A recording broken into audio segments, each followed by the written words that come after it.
నాలా కబ్జా చేసి కట్టారు. జన్వాడ ఫామ్ హౌస్ పై బీఆర్ఎస్ హయాంలోనే అధికారుల నివేదిక. బుల్కాపూర్ నాలాపైనే ప్రధాన గేటు, బఫర్ జోన్ లో ప్రహరీ గోడ 13 గుంటలు. నివేదికను తొక్కిపెట్టిన నాటి ప్రభుత్వం ఫామ్ హౌస్ పరిశీలనకు హైడ్రా అధికారులు. కబ్జాలో ఉన్న విద్యా సంస్థలకు టైం ఇస్తాం, ఆలోగా యాజమాన్యాలే ఆక్రమణలను తొలగించాలి, లేని పక్షంలో సెలవుల్లో మేము చర్యలు తీసుకుంటాం. ఇంకా సెలవులు ఎందుకు ఇస్తారా? కొత్త కోచింగ్ అని పెడతారు. ఇంకోటి పేదల ఇల్లు చిన్న గృహాలను కూల్చబోం రంగనాథ్. హైడ్రా ముందుకు వేల సంఖ్యలో ఫిర్యాదులు. ఫాక్స్ సాగర్ ను పరిశీలించిన కమిషనర్ రంగనాథ్ బుల్కాపూర్ నాలాను ఆక్రమించి జన్వాడ ఫామ్ హౌస్ నిర్మించారన్న ఆరోపణలో వాస్తవం ఉన్నట్లు వెల్లడైంది. అది సాక్షాత్ బీఆర్ఎస్ హయాంలోనే తెలిసింది.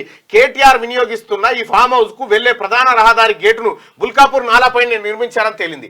దీనిపై అప్పట్లో మల్కాజ్గిరి ఎంపీగా ఉన్న రేవంత్ రెడ్డి రెవెన్యూ ఇరిగేషన్ అధికారులకు ఫిర్యాదు చేశారు. ఆయన ఫిర్యాదుతోనే అధికారులు సంయుక్త సర్వే జరిపి 2020 జూన్ 20వ తేదీన ప్రభుత్వానికి నివేదిక సమర్పించారు. ఫామ్ హౌస్ ను ఆనుకొని ఉన్న బుల్కాపూర్ నాలా కబ్జా గురైనట్టు ఈ నివేదికలో పేర్కొన్నారు. ఈ ప్రాంతంలో కురిసే వాన నీరు బుల్కాపూర్ నాలా ద్వారా ఉస్మాన్ సాగర్ లోకి వెళ్తుంది. ఈ నాలా గతంలో 18 నుంచి 20 మీటర్ల వెడల్పుతో ఉండేది. కబ్జాల కారణంగా క్రమేణా కుచించుకుపోయిందని అధికారుల నివేదికలో పేర్కొన్నారు.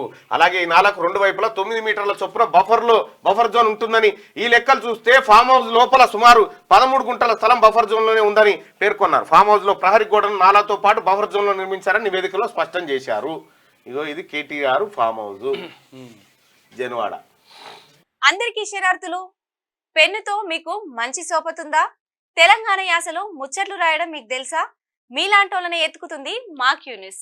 మరి ఆలస్యం చేయకుండా మాకు ఫోన్ చేయండి. 8688892608.